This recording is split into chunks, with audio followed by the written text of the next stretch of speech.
बिस्मिल्लाहिर्रहमानिर्रहीम। आज हम क्लास फर्स्ट ईयर के जो चैप्टर 4 है वर्क एंड एनर्जी इसको स्टार्ट करेंगे।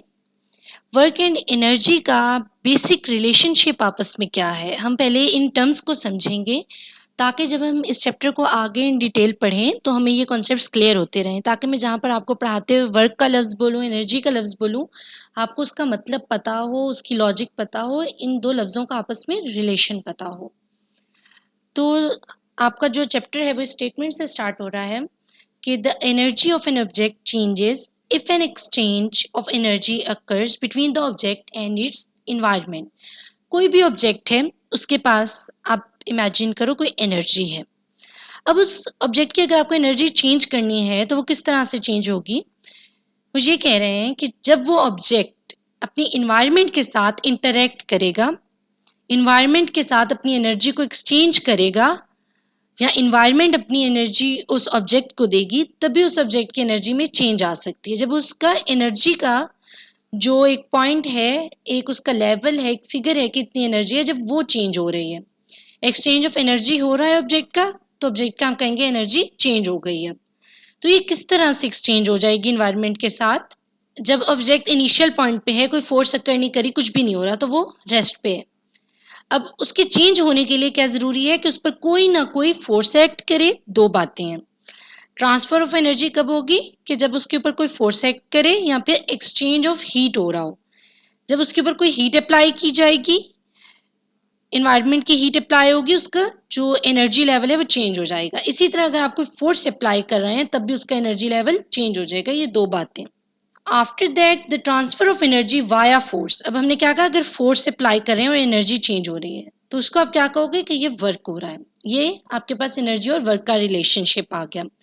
अगर किसी ऑब्जेक्ट की एनर्जी फोर्स अप्लाई करने की वजह से चेंज हो रही है तो इसे कहते हैं work. Doing work is the act of transferring the energy.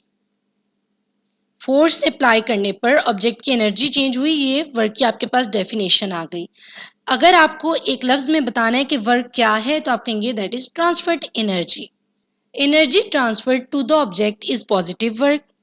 अब हमने क्या पढ़ा था कि ऑब्जेक्ट और इन्वायरमेंट में एक्सचेंज ऑफ एनर्जी। अब अगर ऑब्जेक्ट की तरफ एनर्जी चेंज हो रही है, इन्वायरमेंट से ऑब्जेक्ट में एनर्जी आ रही है, तो ये क्या है, पॉजिटिव वर्क है। अब अगर ऑब्जेक्ट से इन्वायरमेंट में एनर्जी जा रही है, from the object to the environment, तो ये क्या है, negative work. Transfer of energy work है। वर्क कब पॉजिटिव है, कब नेगेटिव है, जब टू द ऑब्जेक्ट एनर्जी है positive and from the object negative.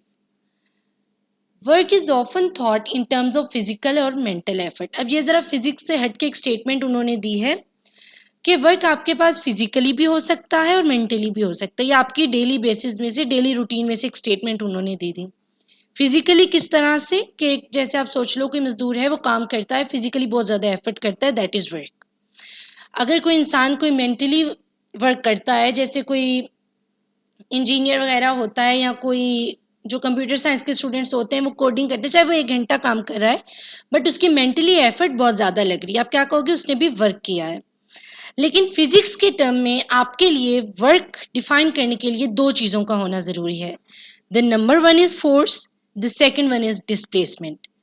Force apply करने पर transfer of energy, exchange of energy हुआ, दैट इज वर्क।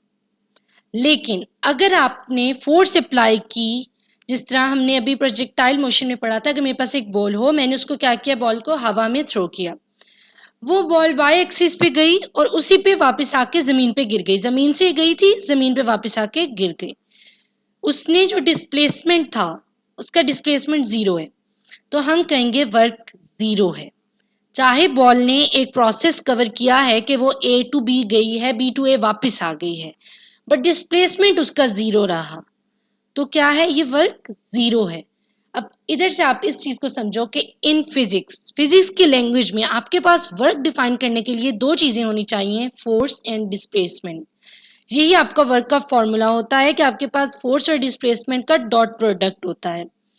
अब इसको मजीद इन डिटेल हम अपने नेक्स्ट लेक्चर में पढ़ेंगे। इस लेक्चर में मैंने आपको बेसिक वर्क और एनर्जी का रिलेशनशिप एक्सप्लेन किया है। अगर आपकी कोई भी कन्फ्यूजन हो, कोई पॉइंट आपको ना समझ आया हो, तो आप कमेंट सेक्शन में पूछ सकते हैं। इस वीडियो को लाइक करें, कमेंट करें, शेयर करें और चैनल को ज़रूर सब्सक्राइब करें।